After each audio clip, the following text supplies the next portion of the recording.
गर्मियों में सब्जी हो या ना हो, पर आलू तो हमेशा घर में रहते ही हैं। तो आज इस आलू के साथ हम बिल्कुल ढाबा और रेस्टोरेंट जैसी सब्जी बनाएँगे, वो भी मिनटों के अंदर। बहुत जल्दी बन जाती है ये और इतना गज़ब का इसका टेस्ट आएगा कि आप ढाबा और रेस्टोरेंट में से खाना ही भूल जाओगे। तो इसके लिए यहाँ मैंने ना आधा किलो लिए हैं छोटे साइज़ के आलू। इस तरीके के आपने आलू लेने हैं। ये ना तो बिल्कुल छोटे हैं, ना ज़्यादा बड़े हैं, थोड़े-से मीडियम साइज़ में हैं। अगर बिल्कुल छोटे वाले आलू मिलते हैं, तो और भी बढ़िया आपकी ये सब्ज़ी बनेगी। अब इन आलूओं को मैंने यहाँ पहले से वैसे अच्छे से वॉश कर लिया है। अब इसे कुकर में डालना है आपने और फिर पानी डाल देना है। पानी इतना डालना है कि जो आलू है ना, वो बस 50 या 40% तक डूब जाएँ। बस अब आपने इसको ढक्कन लगाकर मीडियम फ्लेम पे 2 सीटी लगा लेना है। 1 से 2 सीटी में बहुत अच्छे से यहाँ पर आलू पक जाते हैं। अगर इससे भी छोटे आलू हैं तो आपको सिर्फ़ 1 ही सीटी लगानी है, क्योंकि यहाँ पर आलूओं को हमें सिर्फ़ 70 से 80% तक ही पकाना है। अब इसी बीच में यहाँ मैंने एक बोल में करीबन 5 से 6 कश्मीरी मिर्च डाल दिए हैं, साथ में 3 टेबलस्पून डाले हैं मगज के बीज। आप यहाँ पर मगज के बीज की जगह पर काजू भी ले सकते हो और साथ में 6 से 7 डालेंगे इसमें लहसुन। और अब आधा कप के आसपास इसमें गर्म पानी डालेंगे, ताकि जो सारी चीज़ें हमने डाली है ना, अच्छे से फूल के सॉफ्ट हो जाएँ, फिर इनको पीसने में हमें आसानी होगी। अब बस आपने ढक कर इसको 10 मिनट के लिए साइड में रख देना है। इसी बीच में यहाँ पर आलू अच्छे से उबल गए थे, अब इनका जो छिलका है वो उतार देंगे। जैसे मैंने आपसे पहले कहा, आलूओं को आपने बहुत ज़्यादा नहीं गलाना है यहाँ पर, सिर्फ 70-80% तक प पक जाएँ, इतना काफ़ी है। अगर थोड़े कच्चे भी रह जाते हैं तो भी कोई प्रॉब्लम नहीं है, वैसे भी आगे इनको हम पकाएँगे ही। तो अब आलूओं का आपने जो छिलका है वो उतार लेना है। सारे आलूओं का छिलका उतारने के बाद अब एक काँटा लेना है और आपने इस तरीके से इन आलूओं में होल कर देना है। इससे जितना भी हम फ्लेवर या ग्रेवी बनाएँगे उसका टेस्ट इसके अंदर तक जाएगा, जिससे ये और भी ज़्यादा चटपटे और टेस्टी लगेंगे। तो इस तरीके से आप सारे जो आलू हैं उनमें बस अच्छे से होल कर देना। अब इसके बाद जो हमने ये भिगोकर रखी हुई हैं सारी चीज़ें, कश्मीरी मिर्च, मगज और लहसुन, इन सबको हम पानी के साथ में ही मिक्सी के जार में डालेंगे और इसको अच्छे से पीस लेंगे। जितना हो सके उतना फाइन आपने यहाँ पर पेस्ट बना लेना है। आप चाहो तो इसको छान भी सकते हो, पर मुझे यहाँ इसको छानने की ज़रूरत नहीं लग रही है, मैं ऐसे ही इस पेस्ट को यूज़ करने वाली हूँ।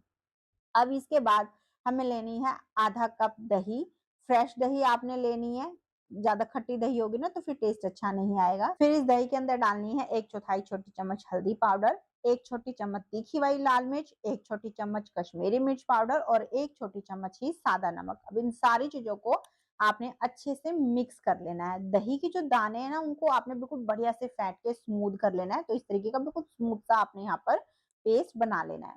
अब इसके बाद कढ़ाई में करीबन 4 से 5 टेबलस्पून हम तेल डालेंगे। आप यहाँ सरसों का तेल भी ले सकते हो। इसको गरम करने के बाद जो आलू हमने उबाले ना वो सारे डाल देंगे और अब तेज़ आँच पे आलूओं को हम फ्राई कर लेंगे।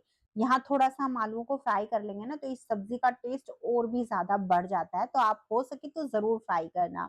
यहाँ पर बस इनको फ्राई करते समय आपने ध्यान इतना ही रखना है कि आँच आप मीडियम टू हाई के बीच में भी रख सकते हो, तेज़ भी रख सकते हो। पर बिल्कुल हल्के हाथों से आलूओं को आपने यहाँ पर उलटना-पलटना है, क्योंकि आलू काफ़ी सॉफ्ट हैं, तो बिल्कुल हल्के हाथों से ही आप इनको पलटना, साथ में ही बहुत ज़्यादा भी मत पलटना, बस बीच-बीच में 1-2 बार इनको अच्छे से आप पलट देना। आप यहाँ देख रहे हो आलू बढ़िया से यहाँ पर फ्राई हो गए हैं, अब बस इनको आप किसी झरनी से निकाल लेना ताकि जो इनका एक्स्ट्रा ऑयल है वो निकल जाए। अब इसके बाद जो ये बचा हुआ तेल था ना, इसको मैंने छान के दोबारा यहाँ पर यूज़ कर लिया है, ये करीबन 2 से ढाई टेबलस्पून के आसपास है। तेल को गरम करने के बाद इसमें डालेंगे हम आधी छोटी चम्मच जीरा, आधी छोटी चम्मच सौंफ, 3 सूखी वाली लाल मिर्च, 2 तेज पत्ता और साथ में 1 चौथाई छोटी चम्मच हींग। अब इन सबको अच्छे से आप भून लेना।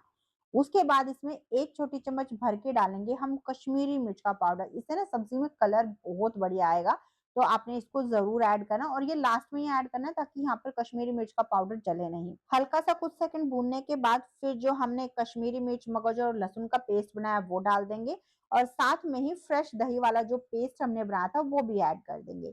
अब तेज़ आँच रखनी है और इसे कंटिन्यू चलाते हुए हमने पकने देना है, क्योंकि हमने दही ऐड की है, तो कई बार दही को अगर हम ऐसे छोड़ देते हैं उसका फटने का थोड़ा-सा चांस रहता है, इसलिए लगातार चलाते हुए ही आप इसको अच्छे से पका लेना। जब ये इस तरीके से बस पकनी शुरू हो जाए, फिर आपने आँच को बिल्कुल धीमा करना है और ढक्कन लगा के इसको अच्छे से पकने देना है जब तक कि ये ऑयल सेपरेट नहीं कर देती। बीच में 1 से 2 बार इसको आप ज़रूर चला देना ताकि जो मसाले वगैरह हैं ये सारे यहाँ पर जले नहीं।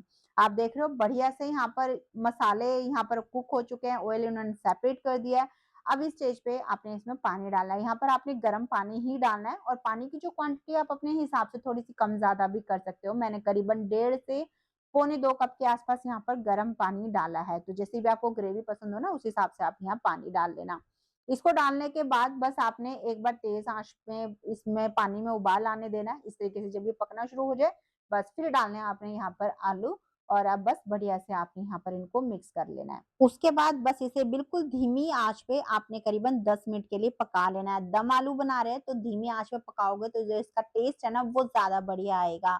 10 मिनट पकाने के बाद ये दम आलू अभी बिल्कुल तैयार हो गए हैं। बस लास्ट में इसमें भून के कसूरी मेथी डालेंगे करीबन 1 छोटी चम्मच के आस-पास और साथ में बारीक चॉप करके धनिया पत्ती और बस तैयार हो गई हमारी ये बहुत ही टेस्टी दम आलू की सब्ज़ी। अभी आपको हल्की-सी ये पतली लग रही होगी पर हमने जो पेस्ट डाले हैं ना उसकी वजह से हल्की-सी ठंडी होने के बाद ये गाढ़ी होती जाएगी और इसका आप कलर और टेक्सचर देखो बिल्कुल ढाबा और रेस्टोरेंट जैसा ही आया और टेस्ट उससे भी कहीं ज़्यादा बढ़िया आता है। जब आपने एक बार इसको घर पे बना लिया तो आप ढाबा और रेस्टोरेंट का टेस्ट बिल्कुल भूल जाओगे।